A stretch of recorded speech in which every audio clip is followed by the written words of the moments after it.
جو شخص خدا کی اطاعت کرتا ہے اسے دوست رکھو، کیونکہ صالح شخص کو دوست رکھنا حق تعالیٰ کو دوست رکھنا ہے۔ زمین عقل مندوں سے تو بھر گئی ہے لیکن درد مندوں سے خالی ہے۔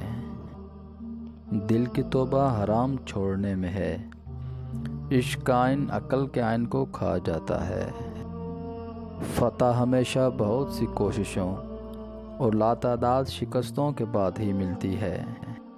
جسے ماں باپ کی بات سمجھ نہیں آتی اسے زمانہ بہت اچھے سے سمجھا دیتا ہے۔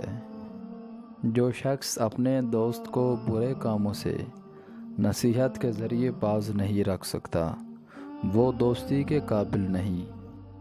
بد اخلاق وہ ہے جس کا غصے کی حالت میں اپنے آپ پر قابو نہ رہے۔ آسانیاں تقسیم نہ کی جائیں تو مشکلات جمع ہو جاتی ہیں۔ غصہ اس سلگتی ہوئی لکڑی کی مانند ہے جو دوسروں کو جلانے سے پہلے خود جل جاتی ہے۔ اللہ کی راہ بظاہر کانٹوں سے بھری ہے مگر در حقیقت اطمینان اور سکون کی دولت سے بھری ہے۔ دو ایسی چیزیں ہیں جس میں کسی کا کچھ نہیں جاتا، ایک مسکراہٹ اور دوسری دعا۔ یہ دونوں چیزیں ہمیشہ بانٹتے رہیں۔ برے دوستوں سے بچو، ایسا نہ ہو کہ وہ تمہارا تعارف بن جائیں۔ اپنے اخلاق کو پھول جیسا بنا لو تاکہ پاس والا خوشبو تو حاصل کر لے۔ مصیبت انسان کو اگرچہ دولت نہیں دیتی مگر عقل ضرور دیتی ہے۔ وقت سب کو ملتا ہے زندگی بدلنے کے لیے، لیکن زندگی نہیں ملتی وقت بدلنے کے لیے۔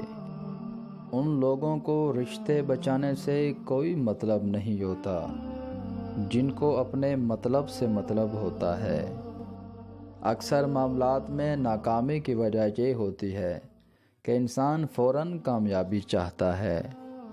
آپ کی منزل وہاں تک ہے جہاں تک آپ ہمت نہیں ہارتے۔ جس کو اپنی زبان سے ایک بار اچھا کہہ دو پھر اپنی زبان سے اسے برا نہ کہو۔ جس خطرے کا وقت سے پہلے پتہ چل جائے سمجھ جاؤ کہ وہ ٹل سکتا ہے۔ اصولوں کے لیے جنگ کرنا بہت آسان ہے لیکن اصولوں کے مطابق زندگی گزارنا بہت مشکل ہے۔